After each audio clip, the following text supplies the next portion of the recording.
शुरू की हैं उसमें मैंने भी अब क्लासेस लेना शुरू कर दिया है, तो आप भी आकर के अनअकैडमी से आज 1 घंटे मैं ज्योग्राफी पढ़ाऊंगा, आप आकर के पढ़िए शाम को 6 बजे। कैसे ये क्लासेस एक्सेस करनी है मैं लास्ट में आप लोगों को समझाऊंगा और मेरे टेलीग्राम पर मैंने इंफॉर्मेशन दे रखी है। नंबर 2, यदि आप रेलवे एग्जाम की तैयारी कर रहे हैं, आपको लगता है कि कुछ और करने का भी समय आ गया है, तो आइए स्वागत कर देते हैं आपका। कहां पर? एसएससी एग्जाम्स के अंदर। एसएससी एग्जाम्स में मेरे प्यारे साथियों वेरी फाउंडेशन डे से यानी जीरो से अगर आप तैयारी करना चाहते हैं, किस चीज के लिए? Geography, polity, economy, history, science, तो मैं लेकर आ चुका हूं एकदम बेसिक से बैच, जो कि रेफरल कोड अंकित 10 लगाने से अवेलेबल हो जाएगा फॉर ऑल एग्जामिनेशंस। इवन ये आपकी तैयारी रेलवे में भी काम आ जाएगी, ठीक है। तो बहुत सारी डिटेल चीजें हैं, लेकिन कम से कम 6 महीने मुझे लगेंगे। मैं इसीलिए बोल रहा हूं कि अगर आपने प्लान किया है फ्यूचर का तो आप इस बैच को ज्वाइन कर सकते हैं। बहुत डिटेल में लेकर के मैं चीजें पढ़ा रहा हूं दोनों भाषाओं में एसएससी सेक्शन के अंदर। तीसरी चीज आपके भाई बहनों के लिए जो इस समय घर बैठे हुए हैं और 9th से लेकर 12th तक की क्लास में हैं, उनके लिए अनअकैडमी ने मात्र टोकन अमाउंट में शुरू कर दी हैं क्लासेस। जिन बच्चों को अनअकैडमी के थ्रू 9th से 12th का बोर्ड का सिलेबस पूरा करना है, मात्र 99 रुपीज महीने में एक टोकन अमाउंट के अंदर वो क्लासेस एक्सेस कर सकते हैं। रेफरल कोड अंकित 10 लगा करके शुरू करते हैं। पहला सवाल, आइए देखते हैं क्या कुछ सिखाने के लिए है आप लोगों को। कितना कुछ मैंने आप लोगों के लिए किया है, जल्दी जल्दी मेरे प्यारे साथियों।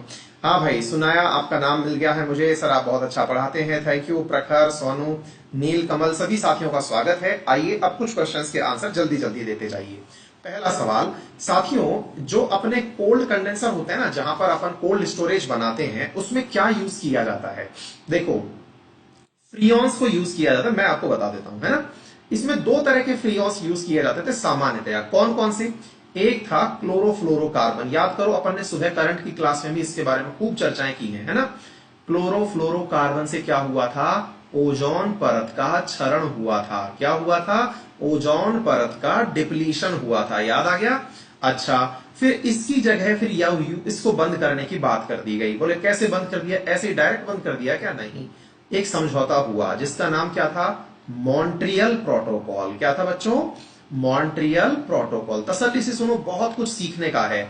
ये कब हुआ था साथियों? ये हुआ था 1987 में। और फिर क्या कहा गया कि भाई जो एसी है या फिर जो फ्रिज है, उनके अंदर क्लोरोफ्लोरोकार्बन को यूज नहीं किया जाएगा।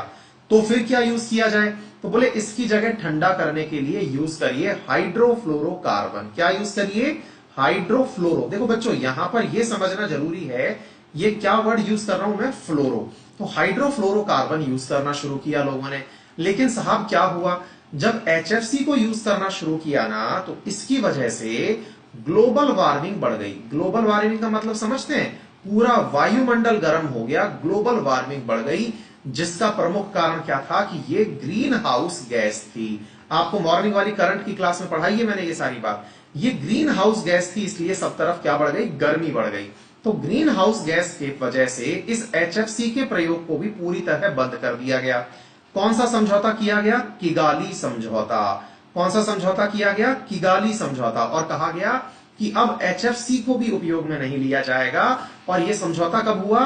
2016 के अंदर आप लोगों का यह समझौता हुआ था। ठीक है, याद आ गया सभी लोगों को? अपन ने ये सारी चीजें बहुत डिटेल में पढ़ी हुई हैं, ध्यान आ गया होगा सभी साथियों को? बहुत बढ़िया,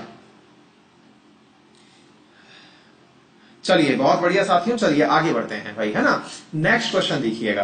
बिल्कुल मुझे सभी के आंसर मिल चुके हैं। राजू, धीरज, सुभाष, सुनील, पवन, नीतीश, रामचंद्र, मोहम्मद, निशा, श्रेया, सभी के आंसर सही है बेटा। आगे बढ़िए, आगे बढ़ते हैं। नेक्स्ट क्वेश्चन है, कच्चे फलों को पकाने के लिए निम्नलिखित में से किस गैस का उपयोग किया जाता है?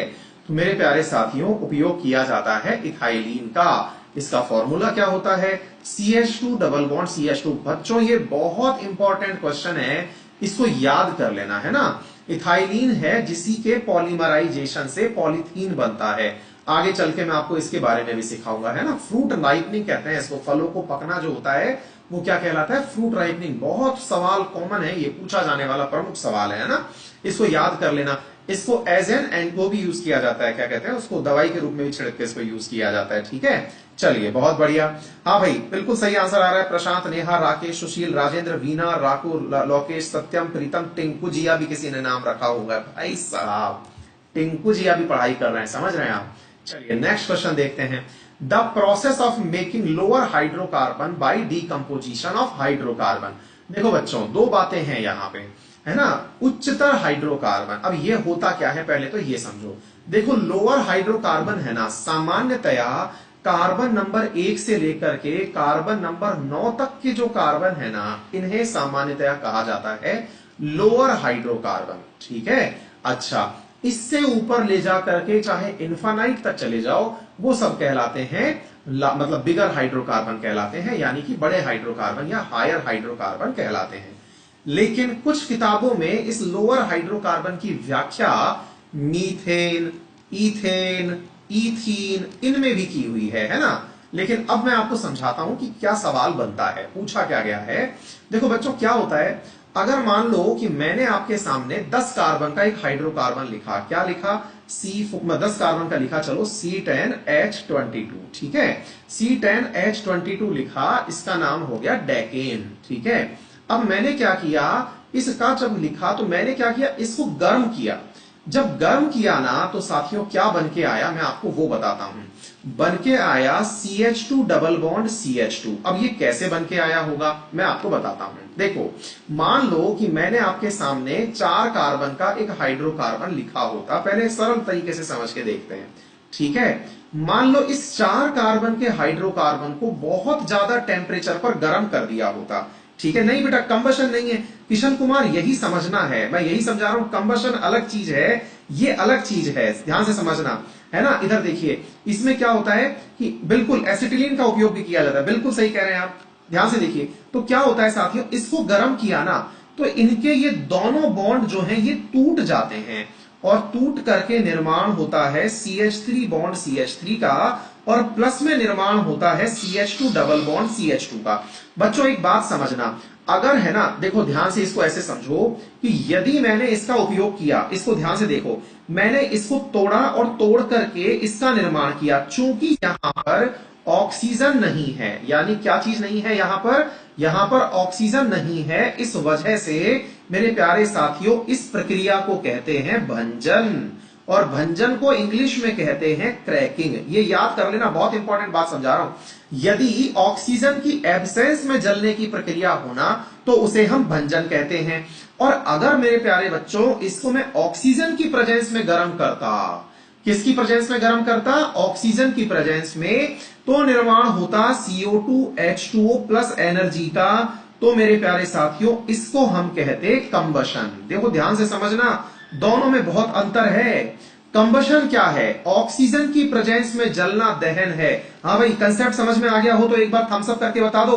ध्यान से सुन लो मेरे प्यारे साथियों कि यदि आप लोगों को यह समझ में आ गया कि ऑक्सीजन की प्रेजेंस में जलना दहन है और उसकी एब्सेंस में जलना भंजन है, ये याद कर लेना, बहुत इंपॉर्टेंट तथ्य हो गया बेटा, ठीक है। चलो आगे बढ़ते हैं। अच्छा सवाल है, एल्कीन को ओलिफिन क्यों कहते हैं, एल्कीन्स जो होती हैं ये ओलिफिन क्यों कहलाती हैं, ये आपसे सवाल पूछा गया है, बड़ा अच्छा सवाल है। रीजन क्या है, देखो बच्चों क्या होता है, मान लो कि हमने लिखा ethene CH2 double bond CH2, है ना। अब इस एथीन के साथ क्या किया हमने, इसके साथ में क्लोरीन डाल दी, है ना, या फिर कोई बड़ी एल्कीन ले ली अपन ने। चलो आप लोग इतना तो समझते ही होंगे कि यदि पाई बॉन्ड उपस्थित एक ही है तो इसे हम एल्कीन कहते हैं, ठीक है बेटा। अच्छा, अगर इसकी क्लोरीन से अभिक्रिया करा दी जाए तो मेरे प्यारे साथियों क्लोरीन की अभिक्रिया से जो पदार्थ बन के आता है वो थोड़ा चिपचिपा ऑयली होता है। कैसा होता है, चिपचिपा ऑयली, चिपचिपा होता है ना, ऑयल जैसा होता है। तो यदि एल्कीन की हैलोजन से क्रिया कराने पर, क्लोरीन क्या है बच्चों, हैलोजन, अगर एल्कीन की हैलोजन से क्रिया कराई जाए तो जो ऑयली चिपचिपा पदार्थ बन के आता है उसे हम क्या कहते हैं, ओलिफिन कहते हैं, यानी ऑयल जैसा फीन, एल्कीन, ठीक है। तो इस चीज को हम क्या कहते हैं मेरे प्यारे साथियों, इसे हम कहते हैं आप लोगों के लिए ओलिफिन। तो this is the right answer, ठीक है। अच्छा, एक बात और बताते हैं, एक टर्म और होती है, और वो कौन सी है मेरे प्यारे साथियों, एक टर्म और होती है, उसका नाम है पैराफीन। क्या नाम है बच्चों, पैराफीन। अब ये क्या होते हैं मेरे प्यारे साथियों, जो सैचुरेटेड हाइड्रोकार्बन होते हैं, कौन कौन से, सैचुरेटेड हाइड्रोकार्बन। बोले सर किसको सैचुरेटेड हाइड्रोकार्बन कहते हो? जिसके पास सिंगल बॉन्ड यानी केवल सिग्मा बॉन्ड होता है, ओनली सिग्मा बॉन्ड जिनके पास होता है उन्हें ही हम क्या कहते हैं? पैराफीन कहते हैं। तो पैराफीन और ओलिफीन ये टर्म अब आप लोगों के प्रॉपर तरीके से समझ में आ जानी चाहिए। ठीक है, चलो अब भाई जितने भी साथी हैं जल्दी से एक बार शेयर करो भाई, वीडियो को फटाफट शेयर करो, अपने साथियों को लाइव लेकर के आओ। मुझे कमेंट्स दिखाई दे रहे हैं बहुत सारे प्यारे साथियों के। बिल्कुल सुभाष चनेल बिल्कुल सही है, बिल्कुल सौरभ आपका भी आंसर सही है, this is a C answer, right answer. Rohit Ranjan लिख रहे हैं मेरी क्या गलती है, 6 बजे वाली क्लास में अनब्लॉक कर दो। बेटा वो मेरे हाथ में नहीं है, आपने कुछ ऐसा लिखा होगा जिससे औरों को परेशानी हो रही होगी। हाँ भाई धीरज लिख रहे हैं कि सर आपका नॉलेज तो प्रशांत महासागर के मैरिनर ट्रेंच से भी। भाई साहब मुझे झाड़ पे मत चढ़ाओ, बहुत भारी हूं, झाड़ टूट जाएगा, है ना। चलिए आगे बढ़ते हैं। नेक्स्ट क्वेश्चन है, गेहूं में कौन सा अम्ल पाया जाता है? मेरे प्यारे साथियों गेहूं के अंदर पाया जाता है ग्लूटेमिक एसिड। क्या पाया जाता है? Glutamic acid. आपको पता है अपन जो गेहूं यूज करते हैं ना, उस गेहूं के ऊपर जो पदार्थ पाया जाता है वो ग्लूटेन होता है, ग्लूटेन, और उसके एसिडिफिकेशन से ग्लूटेमिक एसिड बनता है। ये जो ग्लूटेन है ना साथियों, कई बार लोगों को इससे भी एलर्जी होती है, तो एकदम इंफॉर्मेटिव चीज है, इसको याद कर लेना। ठीक है, चलिए आगे बढ़ते हैं। हाँ जी 17th ग्रुप, बिल्कुल। मेघा भट्ट कह रही हैं सर आप बहुत अच्छा पढ़ाते हैं। चलिए बहुत अच्छी बात है, आप लोग भी बहुत अच्छे हैं, पर जल्दी जल्दी पहले शेयर करिए वीडियो को ताकि मेरी ये चीज बहुत लोगों तक पहुंच जाए। आइए इधर देखते हैं, हम यहां पर क्या लिख रहे हैं, वुड स्प्रिट किसे कहते हैं? मेरे प्यारे साथियों वुड स्प्रिट कहा जाता है मिथाइल एल्कोहल को, यानी कि मीथेनॉल को किस नाम से जाना जाता है? वुड स्प्रिट के नाम से जाना जाता है। ठीक है, अच्छा सर ऐसा क्यों कहते हैं? क्योंकि मेरे प्यारे साथियों इसका निर्माण कास्ट से यानी लकड़ी से हो सकता है। अच्छा एक बात और बताते हैं चलो आपको, मेरे प्यारे साथियों जो मीथेनॉल होती है ना, इसको स्प्रिट क्यों कहते हैं? अच्छा एक चीज चलिए और बताते हैं आपको। मीथेनॉल जो होती है ये सामान्यतया आप लोगों ने सुना होगा कि कई बार लोग कच्ची दारू का सेवन करके मर जाते हैं। आपने कई बार बिहार यूपी बिहार साइड में बहुत ज्यादा खबर सुनी होगी कि कच्ची दारू पीने से, यानी कि जो हथकड़े वाली दारू होती है उसको पीने से लोग मर गए। उसके मरने के पीछे भी यही वाला कारण होता है। कौन? Methyl alcohol. क्या होता है साथियों, इसके पीने से लोग पहले तो अंधे होते हैं, और ये सबसे बड़ी बात क्या है, ये मिथाइल एल्कोहल है ना, ये हीमोग्लोबिन से जुड़ करके मिथॉक्सी हीमोग्लोबिन नामक पदार्थ बनाती है। क्या बनाती है? मिथॉक्सी हीमोग्लोबिन, और बहुत बुरी स्थिति हो जाती है साथियों। तो कई बार क्या होता है कि दारू का निर्माण करते समय लोग सोचते हैं कि एल्कोहल ही बनता होगा और इस चक्कर में इसका कंजप्शन कर लिया जाता है। ठीक है ना, तो इस तरह से इस बात को आप याद कर लीजिएगा। नेक्स्ट क्वेश्चन है साथियों, जो वेजिटेबल ऑयल होता है, सवाल क्या पूछा गया है, वेजिटेबल ऑयल ये क्या होते हैं? अच्छा बताते हैं वेजिटेबल ऑयल क्या होते हैं।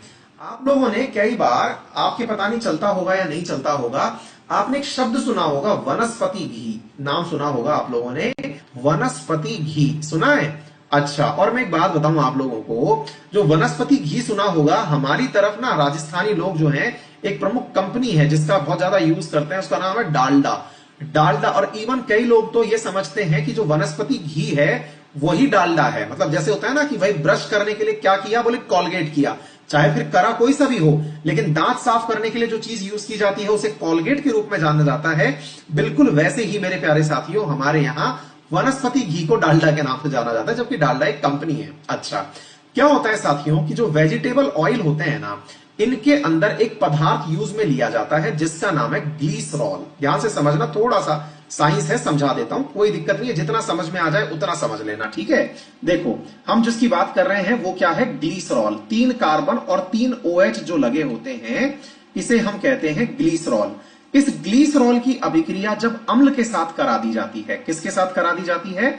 अम्ल के साथ। तो ये एसिड का और ये H का, मतलब यहां से 2 पदार्थ निकल करके इस प्रकार से जब रिएक्शन करते हैं तो होता क्या है साथियों, यहां पर जो पदार्थ बन के आता है वो असल में इसका ग्लीसराइड होता है। किसका ग्लीसराइड होता है?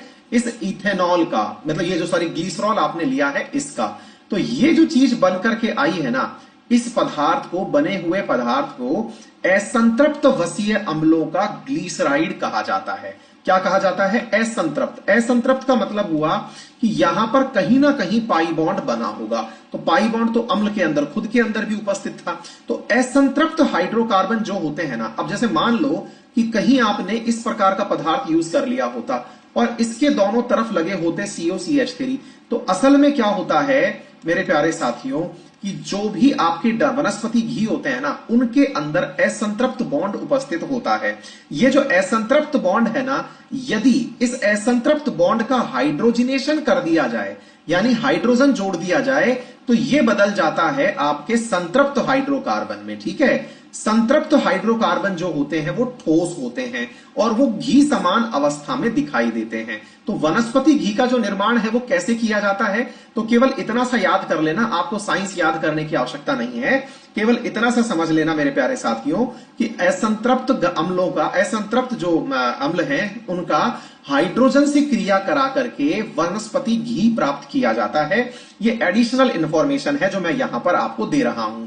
कई दोस्त मुझसे नाराज होने वाले हैं कि सर हमको इतना थोड़ी पढ़ना है। अरे जितना ज्ञान है उतना ले लो, जितना जहां समझ में आए वहां पे छोड़ा, थोड़ी देर के लिए रेस्ट कर लो, क्या दिक्कत है? ठीक है, चलिए नेक्स्ट क्वेश्चन देखते हैं। फार्मेलिन किसका 40% विलयन होता है? किसके बारे में बात की जा रही है? फार्मेलिन के बारे में। पहले तो मैं आपको बता दूं असल में ये होता कितना परसेंट है? 37% सॉल्यूशन होता है। किस चीज का होता है बेटा? फॉर्मएल्डिहाइड का। किसका? फॉर्मएल्डिहाइड का। बोले क्या मतलब सर हमको इस चीज से कि ये किस चीज का होता है? बताते हैं। भले ही आप लोगों ने, देखो साथियों ये है फॉर्मएल्डिहाइड, है ना। 37% सॉल्यूशन होने का मतलब हुआ कि यहां 63% पानी है और 37% ये वाला पदार्थ है जो आपको दिखाई दे रहा है। अच्छा एक बात बताएं आपको, हाँ भाई ये पूछ रहे नंदन गुप्ता, बेटा खुद से देख लो ना, अपना 12 बजे क्लास शुरू हुई है ना। चलिए एक बहुत अच्छी बात बताते हैं आप लोगों को। नहीं आंसर गलत आ रहा है आप लोगों का बेटा। The right answer is B. इसको ना फॉर्मेल्डिहाइड को मीथेनॉल भी कहते हैं। एल्डिहाइड है ना ये, तो ये मीथेनॉल भी कहते हैं। ठीक है बेटा। अच्छा आप लोग एक बार मुझे थम्स अप करके बताएं कि क्या कभी आपने अपनी साइंस की लेबोरेटरी में, जो आपकी साइंस की लेबोरेटरी होती है ना, क्या आपने कभी साइंस की लेबोरेटरी के अंदर मेंढक को एक जार में बंद हुआ देखा है? एक बार थम्स अप करके बताएं, मुझे कमेंट से पता चल जाएगा। बहुत सारी मछलियों को आपने अपने उसके अंदर साइंस की लेबोरेटरी में, मछली, मेंढक, इन सबको जो है वो एक साइंस के लेबोरेटरी में स्पेसिमेन के रूप में रखा जाता है। अगर देखा हो तो बताना जरूर है, देखा हो तो बताइए। देखा है आपने? बिल्कुल, है ना। और आपने देखा होगा कई बार मछली रखे होते हैं, मेंढक, कछुए, इन सबको बीकर में बंद करके रखा जाता है। अगर आपने बायोलॉजी वाली लैब कभी देखी हो, इवन अपन जब छोटे थे तो बायोलॉजी का मतलब ही ये समझते थे कि यहां पर बीकरों में चीजें बंद करके रखते हैं, है ना। हाँ तो बिल्कुल आपका थम्स अप आ चुका है। अमित बिहारी ने देखा है, तारा जी ने देखा है, अंकित ने देखा है, सुनील, सौरभ, गोयल, है ना, संतोष, रोहित, सबने देखा है। बच्चों वो जो पानी होता था ना जिसके अंदर इन सबको डुबो के रखते थे, वही वाला पानी बच्चों फॉर्मेलिन होता है। ये जो फॉर्मेलिन आपसे शब्द पूछा गया है ना, ये फॉर्मेलिन क्या है? तो मेरे प्यारे साथियों वही वाला जो पदार्थ है, वही वाला पदार्थ क्या होता है? फॉर्मेलिन, जिसके अंदर डुबो के रखा जाता है। वो पानी सा होता है ना, वही पानी जो है फॉर्मेलिन कहलाता है। इसका फायदा क्या होता है? इसके अंदर ये छोटे मोटे जो जीव है ना, ये सड़ते नहीं है। मतलब इसके अंदर आप डुबो के कितने ही समय तक रख लो, ये दबते नहीं है। आप में से अगर कोई बायोलॉजी वाला होगा, उसको पता होगा, उसने केचुए का प्रयोग किया होगा। केचुआ भी फॉर्मेलिन में दबा के रखा जाता है और जब इसमें से बाहर निकालते हो तो आंखों में जलन होती है। पूछिएगा अपने बायोलॉजी वाले दोस्तों से, ठीक है। चलो अब एक चीज और पढ़ाते हैं, फिनॉल, है ना। देखिए क्या होता है फिनॉल के बारे में। साथियों फिनॉल की संरचना होती है इस प्रकार की, ठीक है बेटा। कल मैंने आपको बताया था, देखो ये तो जो नीचे वाला भाग है ना, ये बेंजीन का है। बेंजीन में चूंकि OH लगा हुआ है तो ये बेंजीन के साथ बेंजाइल है, बेंजाइल के साथ OH लगा हुआ है, तो ये क्या कहलाया? फिनॉल कहलाया बच्चों, है ना। अच्छा, और ये जो फिनॉल है, चूंकि बेंजीन एरोमेटिक होती है, एरोमेटिक होती है कौन? बेंजीन, इसलिए फिनॉल भी कैसा होगा? एरोमेटिक होगा। बोले सर हमको नहीं पता एरोमेटिक क्या होता है। इतना सा याद रख लो, जिनके अंदर विशेष प्रकार की खुशबू होती हो, अरोमा होती हो, वो सब क्या कहलाते हैं? एरोमेटिक कहलाते हैं, ठीक है। अच्छा बोले हमको क्या लेना देना सर, हमारे काम की कोई चीज हो तो वो बताइए, अभी बताते हैं। मेरे प्यारे साथियों, यदि आप लोगों ने कभी एक रिएक्शन पढ़ी हो, कौन सी? बेकेलाइट का बनना। याद है आप लोगों को, पता होगा बेकेलाइट नाम से आप लोग एक चीज पढ़ते थे जिसको कहते हैं पॉलीमर, है ना। बेकेलाइट नामक एक पॉलीमर पढ़ते थे, है ना। उस बेकेलाइट पॉलीमर के निर्माण में ये जो पीछे की तरफ मैंने लिखा था ना फॉर्मेलिन, HCHO कहते हैं बेटा इसको। देखो ये चीज जो है ना ये HCHO है, तो HCHO ये रहा और फिनॉल ये रहा। इन दोनों की क्रिया से क्या बनता है? बेकेलाइट बनता है बच्चों, ठीक है। तो इसको याद कर लेना, बहुत इंपॉर्टेंट हो गया है ये, ठीक है। चलिए अभी मैंने आपको बताया मीथेनॉल किस नाम से जाना जाता है, तो ये तो सवाल रिपीट हो गया है।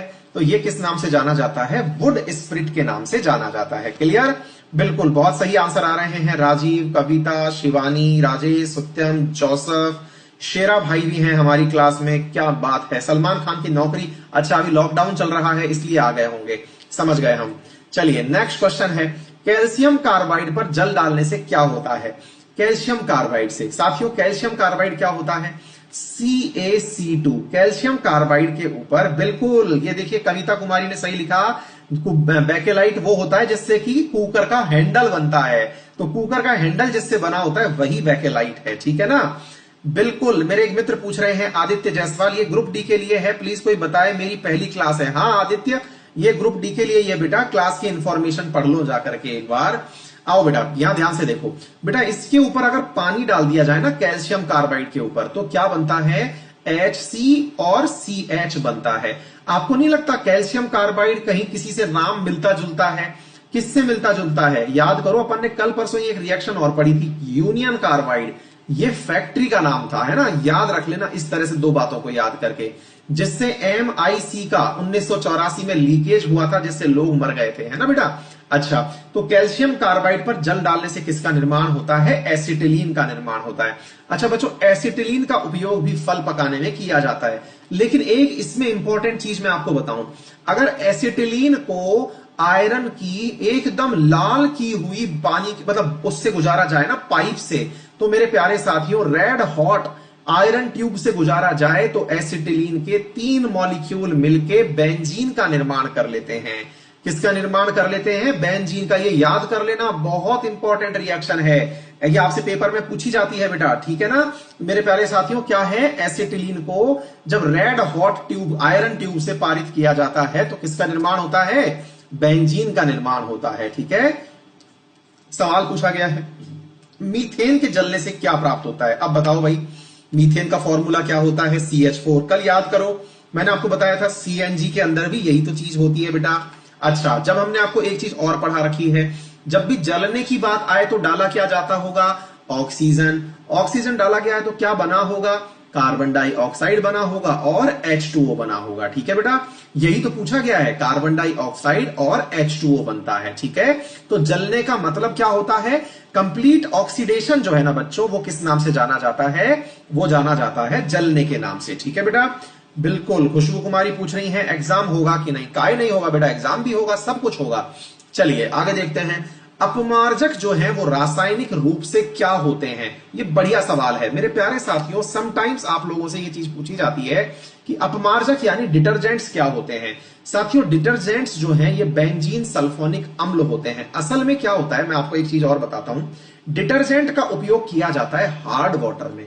हार्ड वाटर में क्यों किया जाता है? जहां पर साबुन काम नहीं करता वहां पर यह बेंजीन सल्फोनिक अम्ल काम करता है, और इसकी वजह से मेरे प्यारे साथियों झाग बन जाते हैं, गंदगी दूर हो जाती है। इसीलिए मैं अगला सवाल कठोर जल के ऊपर लेके आया हूं कि कठोर जल में साबुन के साथ झाग क्यों नहीं बनते हैं। याद करो मैंने आपको पढ़ाया हुआ है, क्योंकि कठोर जल का मतलब ही होता है कैल्शियम और मैग्नीशियम के क्लोराइड और सल्फेट आयन से मिलकर बना होता है। कौन? हार्ड वाटर बना होता है, ठीक है। ऐसे ही मैंने आपको पढ़ा रखा है कि जो सॉफ्ट वाटर होता है वो हार्ड वाटर, जो मतलब पर टेम्परेरी हार्ड वाटर होता है, उसमें बाइकार्बोनेट की अशुद्धियां पाई जाती हैं। विवेक कुमार लिख रहे हैं सर रिप्लाई दे रिप्लाई दे रिप्लाई दे रिप्लाई दे। किस चीज का रिप्लाई चाहिए इनको? बायोलॉजी की और क्लास करवाएं। ठीक है भाई साहब, और क्लास करवा देंगे। आप बताते जाइए आपको क्या क्या चाहिए, है ना। फरमाइश, ये तो वही तो है, वो FM पे सुनते ना अपन, फरमाइशी गाने। बिल्कुल, आजकल क्लासेस के हाल वही हो रखे हैं। बिल्कुल सही है साहब। तो मेरे साथियों यहां पर क्या होता है कि यहां पर साथियों कैल्शियम और मैग्नीशियम के डिसॉल्व सॉल्ट होते हैं। बहुत बढ़िया। नेक्स्ट है साथियों, बहु प्रयोग में ली जाने वाली जो प्लास्टिक की बोतल होती है ना, वो किससे मिलके बनी होती है? आप लोग जो पानी की बोतल यूज करते हो ना रेलवे स्टेशन पर जो मिलती है मेरे प्यारे साथियों, वो बनी होती है पॉलीथीन से। आपको याद होगा भारत सरकार का एक प्रयास चल रहा है सिंगल यूज प्लास्टिक को बंद करना। किसको बंद करना? सिंगल यूज प्लास्टिक बैन करने की बातें चल रही हैं, सुना होगा आप लोगों ने। तो ये जो सिंगल यूज प्लास्टिक बैन करने की बात चल रही है ना बच्चों, इसका मतलब क्या है कि असल में जो पॉलीथीन होती है ना, वो एथिलीन के पॉलीमराइजेशन से बनती है और इसकी वजह से क्या होता है कि ये आसानी से डिग्रेड हो जाती है, आपके शरीर के अंदर बहुत नुकसान पहुंचाती है। ठीक है बेटा, चलिए नेक्स्ट देखते हैं। आज की खबर कौन सी है? शाम को 6 बजे आप सभी के लिए अनअकैडमी पर स्पेशल क्लास में एक महत्वपूर्ण क्लास लेके आ रहा हूं, ज्योग्राफी के इंपॉर्टेंट क्वेश्चन। 1 घंटे की क्लास जिसमें बहुत सारे कंसेप्ट हमको सीखने को मिलते हैं। कितने बजे है ये क्लास? शाम 6 बजे है। कहां मिलेगी? बहुत सिंपल सा काम करना है, अनअकैडमी लर्निंग ऐप पर जाइए, अनअकैडमी लर्निंग ऐप डाउनलोड करिएगा। ठीक है बेटा, अनअकैडमी लर्निंग ऐप जाकर के चूज योर गोल में जाइएगा, वहां से एसएससी एग्जाम गोल सेलेक्ट करिएगा। कौन सा सेलेक्ट करना है? एसएससी एग्जाम गोल सेलेक्ट करना है। एसएससी एग्जाम गोल सेलेक्ट करके बच्चों वहां पर आपको दिखाई देगा स्पेशल क्लास। स्पेशल क्लास में जाना, स्पेशल क्लास में आपको दिखाई देंगी अपकमिंग क्लास यानी आने वाली क्लास। उन अपकमिंग क्लास में आपको मेरी क्लास दिखाई दी जाएगी 6 PM पर। ठीक है, वहां जाके अभी अपने आप को रजिस्टर कर लो, आपको ये क्लास मिल जाएगी बेटा। ठीक है, अच्छा अगर फिर भी नहीं मिलती तो मैं अपने टेलीग्राम ग्रुप पर आपको अभी इसकी तुरंत बाद इंफॉर्मेशन डाल रहा हूं। मेरा टेलीग्राम ग्रुप का नाम क्या है? GK by Ankit Awasthi sir. बच्चों इस पे 94,000 विद्यार्थी जुड़े हुए हैं। इस पर आप भी जुड़ जाइए, यहां पर मैं सारी इंफॉर्मेशन डाल देता हूं।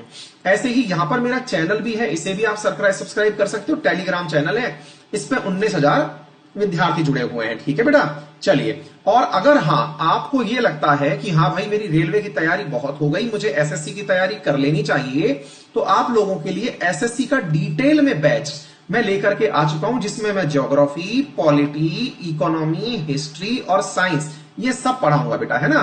तो इसके लिए आप क्या करें, आप मेरा रेफरल कोड अंकित 10 यूज करें। ये पेड क्लास होगी बेटा, क्योंकि 6 महीने तक चलेंगी और एसएससी का कोई भी एग्जाम फिर आप टारगेट करना आसानी से निकल जाएगा।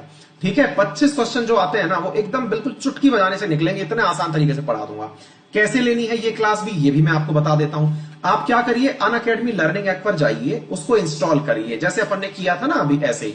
यहां से चूज योर गोल में एसएससी एग्जाम सेलेक्ट कर लेना। एसएससी एग्जाम सेलेक्ट करके यहां पर गेट सब्सक्रिप्शन पर चले जाना।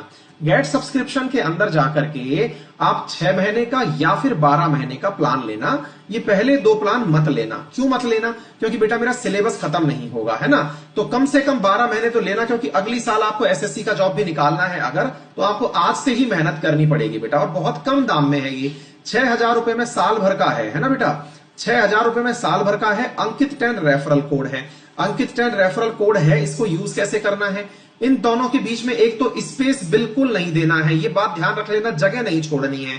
दूसरा अंकित कैपिटल में लिखना है। इसको अप्लाई करोगे तो 10% डिस्काउंट हो जाएगा। 6,000 वाली क्लास 5400 में, 4800 वाली क्लास 4320 में। ठीक है बेटा, यहां पर जाकर के इसको एक्सेस कर लो। अगर आपको लगता है कि आपको ये नहीं चाहिए, तो भी आपको क्लास तो चाहिए ना, तो भी आपको अंकित 10 रेफरल कोड लगाना पड़ेगा। और आप में से कुछ विद्यार्थी ऐसे होंगे जो डिफेंस की तैयारी कर रहे होंगे, तो आप लोगों के लिए wifi study dedicatedly wifi study dedicatedly defence exam के लिए चैनल लेके आया है, इसे आप सब्सक्राइब कर सकते हैं। ऐसे ही आप लोग बहुत सारे टेस्ट देना चाहते होंगे, तो लाइव टेस्ट के नाम से आप लोगों के लिए भी एक चैनल लाया गया है, जिसका लिंक डिस्क्रिप्शन में दिया गया है, उसे जाकर के आप सब्सक्राइब कर लीजिए। ठीक है बेटा, रोजाना यहाँ पर टेस्ट होते हैं सभी एग्जाम्स के। ठीक है, ये आप लोगों के लिए इंपॉर्टेंट बात थी जो मैंने आपको बता दी। शाम को सभी बच्चों से 6 बजे मुलाकात होती है special. Till then take care, thank you so much, bye bye.